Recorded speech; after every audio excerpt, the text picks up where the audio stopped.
Welcome again. We're doing a series of webinars on share of search and common misconceptions about share of search. Today, we're going to talk about, is this right for my industry and the world I live in? And hope to address that in a way that gives you assurance that this can actually work for your industry. Today, we are Fredrik. And Fredrik, let's just quickly say who we are. Yes. Hi, Fredrik. Hi, Hans. Thank you. My name is Fredrik Piren. People call me Fred, which you will hopefully do as well. I'm a marketeer by heart.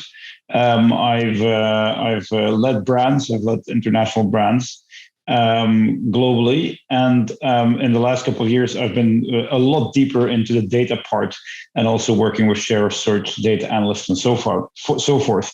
I'm the co-founder of the leading share of search tool, My Telescope, for tracking different things. So that's me. And I'm Hans. I'm an advertising practitioner. I'm a user of this tool and other tools that can help me and my clients to demonstrate to people high up in the organizations or whoever controls the budget that what we do is effective. I've run agencies in New York and Stockholm, so I've been doing this all my life. So, Fred, just before we get going, repeat for us again, just quickly, what is share of search? Yes. Share of search is relatively simple concept. We basically look at the search volume of a certain brand, product, topic, and then we'll see how much basically attention it creates, how much interest it creates, people looking for it, because that also shows that people are mentally thinking about it. Of course, if you get a volume like that, the question is, what is good, what is bad? You only will know when you compare it to something. So that's why we then compare it to competitors. And then when we take all of that up and you see how much people are more leaning towards your brand or your product or a certain trend in the market, then the things you compare it to. That comparative measure is share of search. Okay, great. And now before we dive into this topic, let me just say that please ask questions along the way. If there's anything you want to raise your hand or just move into our chat, and we'll pick it up as we go along. So, what is the promise here? How can we believe, Fred, that share of search actually works and it brings value from a commercial perspective to the brands or product people using it? Yeah. I mean, we get the question a lot on saying, okay, how can we believe in share of search? And the fact is, of course, that we know that a lot of people search. I mean, the most search engines are doing billions of searches a day. And we have, over the last decade, created this habit that whenever we are interested into something, we pick up our phone and search for it. And that's why, I mean, also the internet has evolved, where whenever we want to compare two things, we go to the internet as a main source. 83% of people do that as one of their initial responses whenever they're interested into something, and mainly also buying something.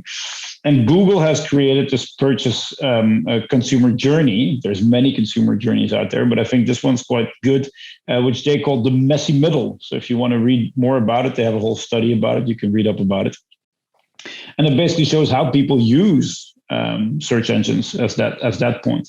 They get triggered by something, and that something could be something they see in a store, or that could be a media campaign, or that could just be a conversation with their friends. And that trigger basically makes them go into a state of exploration. When they get triggered by a need, they want to explore what are the different options that I have. And there you go much more into category level, talking about options. If you, for example, say, I want to get to work in a much easier way and I don't want to use my car, then they might want to explore different ways of transportation, like electrical bikes or scooters or public transport. And once they've made that shortlist, they will move over to the next part, which you see a little bit more on the right, which is evaluation. When they've made a shortlist, they want to know more and go a little bit deeper into a next level. And if they then get a pleasant experience once they come out of that evaluation with one or two that they've done even more shortlisted, then they will purchase that one, right?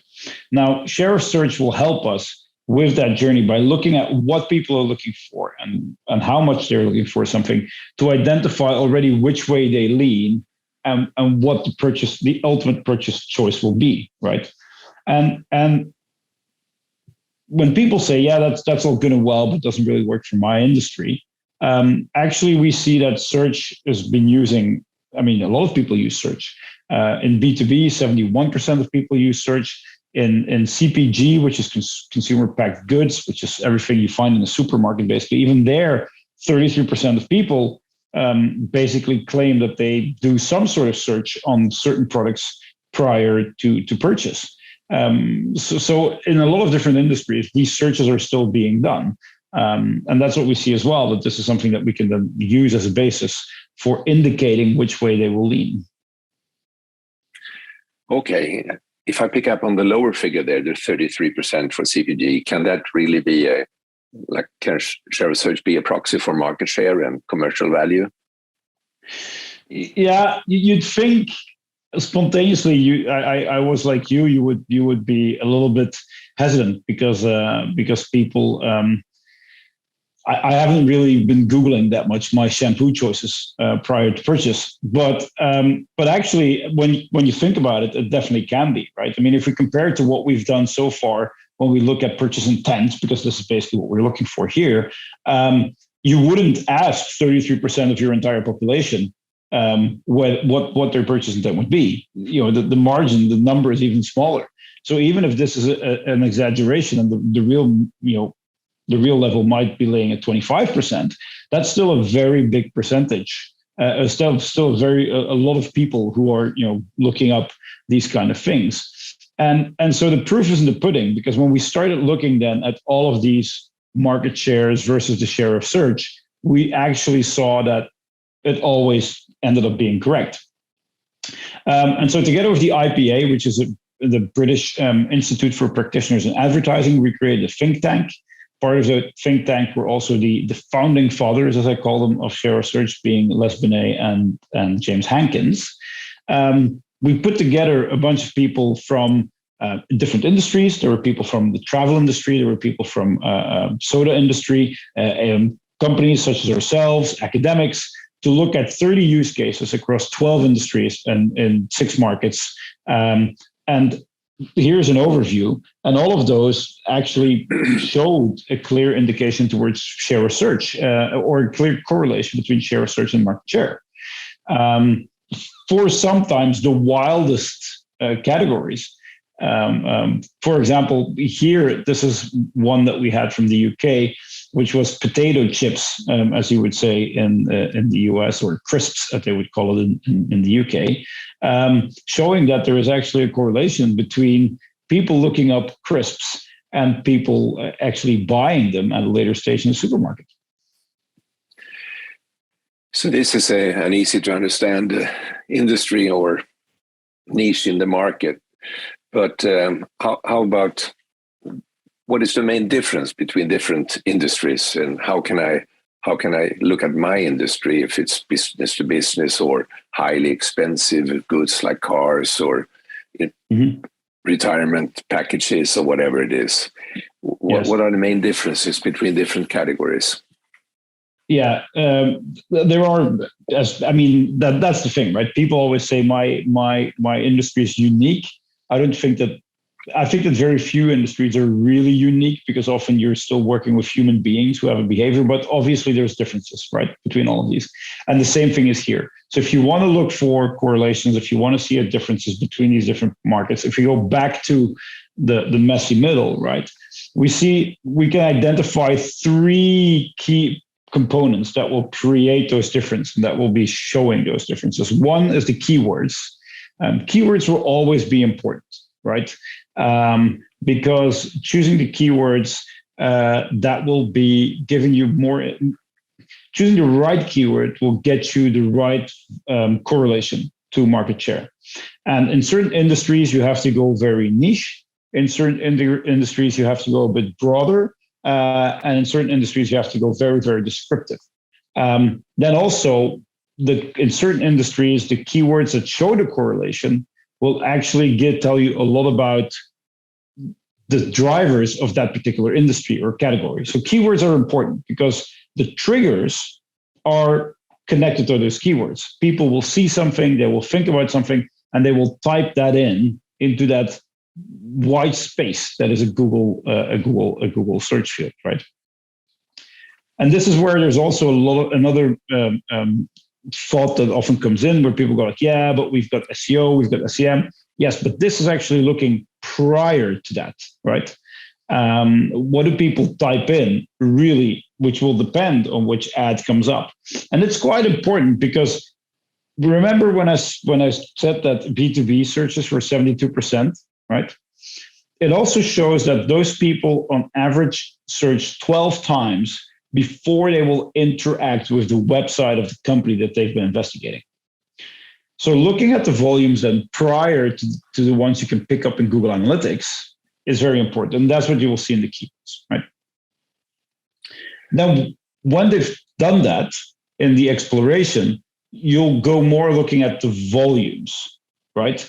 Because people are looking at different options. So then they will look at, okay, what are the options that you have? And then there they will look at when in that exploration, they will look at as many different things as possible. So if you see that a lot of different people are looking at your option, then that means that you are considered in that exploration phase. People are already thinking about you in that first element, right? All right. Well, so there are 3 key parameters. You want to go deeper into those so we can truly understand how it reflects on different industries? Yes, because I also need to talk about lag later on, right? Yeah. When we start with the first one, which is basically the keywords. When we look at keywords, it's good to get the right keywords. As I said, the right keyword will definitely say whether there is a correlation, yes or no, right? And we saw that very much when we did work for a CPG, which was related to soft drinks. When we looked at soft drinks, and specifically in this case, it was the energy drinks market, we could see in one of the Nordic markets that the combination of the brand name with flat pack and price was giving the best correlation, right? Whereas when we looked at other industries, which was the vacuum cleaner industry, we had to go basically, add the word vacuum, which is much larger and not necessarily stick vacuum or whatever, and it wasn't necessarily price. It was just vacuum because people were looking into that. So we had to look at the different keywords. But what was interesting that when we looked at the sodas or the energy drinks specifically, the keywords themselves gave a lot of insight. So when we went back and we said to the partner that we did this research with, okay, we could see that any brand together with flat pack price was giving the best correlation. They said, that actually confirms the gut feeling we already have, or the assumption we already made, that the majority of the industry is driven by a smaller number of heavy users who have no brand loyalty. They will basically pick, whichever brand offers a good price. And if that's Red Bull one week and Monster the next one, then they will have no problem switching between the two. So that also made it then that they would put more into a combination of promotion with the branding, of course, because the branding needs to be, in order to create that little bit of preference that they could get. When we looked at sodas in general, like Pepsi, then we also saw there that the proximity was quite important, which coincidentally fell in line then with their main competitor, Coca-Cola's motto of always having a Coke within an arm's reach, right? And those keywords and the type of keywords that you use, we see that those switch between different industries. And that it's very important that you choose the right keywords for your industry. And especially also if you have a brand that is represented in multiple industries, right? Yeah, so really, you really have to put yourself in the consumer's shoes. You mentioned yes. to find the right word. You mentioned one example before when we talked about the mobile phones, for example, if you search for an Apple mobile phone, results will be way lower than if you search for the brand iPhone. Yes. Yeah. Yes. Exactly. And that then actually brings me to the next part, which is the volumes, right? Because the keyword will identify what volume you will lay at, and then people always ask the question, okay, what is what is the minimum amount of volume you need to get a good result? And the question is, even if you have zero, that will tell you something. Because if you have zero, it literally means that nobody's searching for you and you have a huge problem. So you need to get out there and get yourself known. But what is very important when we think about volumes, which will be very different, is to, first of all, think about the alternatives and the competitors that you have, because that will give you a good feeling. But also, that low volumes don't necessarily mean that you are not getting the attention. You always need to put it in perspective. That's why share of search is so important, to put that in perspective. And when people say CPG doesn't really work, FMCG doesn't really work, they have low numbers. Well, that's normal that they have no numbers, because remember, only 33% of the people actually look at that, right? If you look at other audiences like B2B, where you have a very high level of people who search for it, then that's of course because there's a much smaller audience. If you look at water purification systems for community for municipalities, there's not that many buyers, right? And there's not that many sellers. So you might have lower volumes because you just have a much smaller audience that want to buy something. And to give that then with a very clear example, this graph actually shows when we identified the ice cream market in the Nordics, in Europe, where in one country, the search volume for ice cream per brand, when we're looking at it on a brand level, was as little as 190 searches. And coming back to your example, the producer of Magnum ice cream, right, which has different brand names in different European markets, when you would just put that in, you would get a much lower volume even, because they obviously have certain brands like Cornetto, like Magnum, that they've been promoting a lot. So those volumes would then be slightly higher. But 190 searches is what they had on average, and we would still see that there was a correlation for the searches with the market share.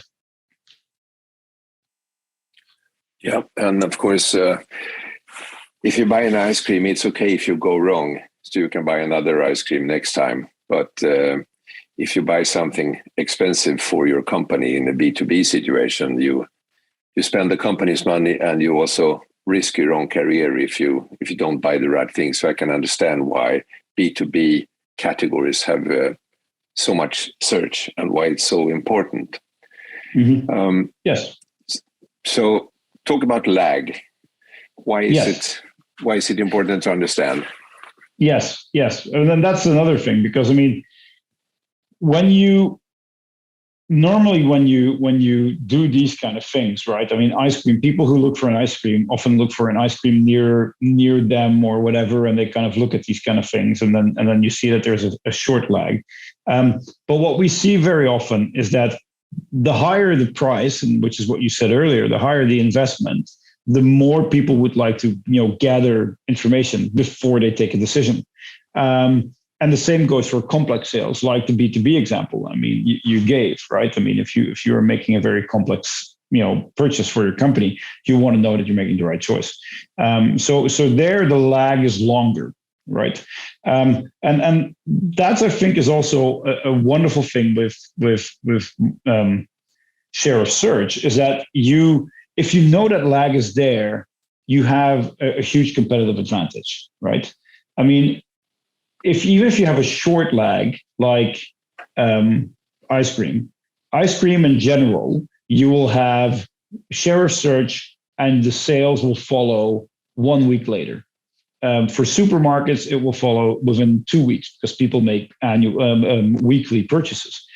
But you get your sales number maybe once a month, or even if you use Nielsen, you get them broken down on a weekly basis, but you only get them in a few weeks from now. So if you see this, and if you know that that proxy is there, with share of search, you know much faster what your sales will be. And if you do a campaign, for example, and you see that the search is not going up, so that the sales won't follow, you can make corrective action much, much faster. And that also gives you a very good idea and a much speed versus your competitors, even if you compare it to the current options that you have. And the current options that you have would just be a survey, basically, but a survey that takes even longer to get the results for you. And that's the wonderful thing with this. If you make sure that, if you know the correlation is there and you keep these three things in mind, and you know what the lag is, then it actually becomes a predictive measure, right, or a predictive indicator. And that gives a lot of power to the marketing and media agencies as well, or advertising agencies, because they know, okay, we need to correct this and this and this to get the results that we want. And if you haven't seen these validations, because a lot of people try to do just one-to-one, if you're a data scientist, try to just put that little bit lag between them. Don't be afraid to go wide, right? I mean, when we looked at pension plans, it was 7 to 8 months. Cars was still 4 to 6, I think. So it can be months before you really see that correlation going from one to the next. Well, as a practitioner, what I really love with the share of search concept is, of course, that it's based on what people do, not what they say. So it reflects a reality where people are not trying to be politically correct or polite in the research situation, but this is what people actually do. Yes. So, okay, yes. And you represent My Telescope, which is a tool. Yes. Time to look into the tool. Yes, and I mean about our tool, of course. I mean we have our tool, and our tool, we try to go one step further with our tool as well. So if I just look at how we work in the three elements that we've said, so basically, if we look at, for example, this is vacuum cleaners. If we look at vacuum cleaners, we take the first important part, the keywords, right? We can look at, okay, Shark. Shark is just a brand name, but it's a brand of a company that's making massive progress in share of search because they're taking a lot of market share in the UK. But of course, if you put in Shark, it's just like if you would put in Shark in Google, you'll get the animal and other stuff. So you have to put in vacuum. And once you've put that in, you will also get a lot of other words that you think, okay, these and these and these can be very interesting. And you get the volume at the very back, right? So you can even then select the search volume so that you know which one is the highest. And it's easy to see here that people don't necessarily go much into detail. The large majority just talks about, okay, I want to have a Dyson vacuum cleaner, or I want to have a Dyson cordless vacuum cleaner. And then, that's what they're looking for, which in other industries could be a lot more niche from the start. If they would then go to Shark, right, then you could also already see there what people would be thinking of. And that's even more, again, Shark vacuum and Shark cordless vacuum that people are looking for. Interestingly enough, if we would do this in France, we would actually have to talk about vacuum Shark and not Shark vacuum, because that's the way people think. They think about an aspirateur Shark and not Shark aspirateur. So you have to keep these kind of things in mind when you look at those small things, right? So you get the volumes, and the volumes will give you an immediate idea. You see which keywords you want to use. If you use any other tool out there, this becomes much harder because you have to make a big exercise on what keywords to put in. And then the lag, you can see that once we go into the tool, you can see the lag much better. If you look at, for example, the share of search, you can start seeing when share of search goes up and down, and then you can actually plot certain time points in there that you can then verify much better with your share of search. The big difference that is our tool as well is that we also include everything that is sentiment. So not only will you actually get how are people leaning in the market, you will also get to understand the underlying reasons of why and whether people did that with the right intentions, yes or no. So it's not just looking at, are they swinging our way, yes or no, also the reason why. And we did this because we thought first of all, not all attention that you get via search is good attention, but also when we compare it to, if you want to track something, you want to be able to track it fast because you want to be able to take correct measures fast and not necessarily have to run a survey and then wait for the results of the survey and then basically continue looking in the rearview mirror. This is something that goes much, much faster. Great. Thank you, Fred. Well, starting to round this up, will it work for my industry? What is the conclusion? Well, I definitely say yes, right? And people say like, yes, but Fred, you're biased. Let me tell you this. We've run 30 cases and more now already. I have to check the latest status and how many we actually did. And we haven't encountered one time that it didn't, right?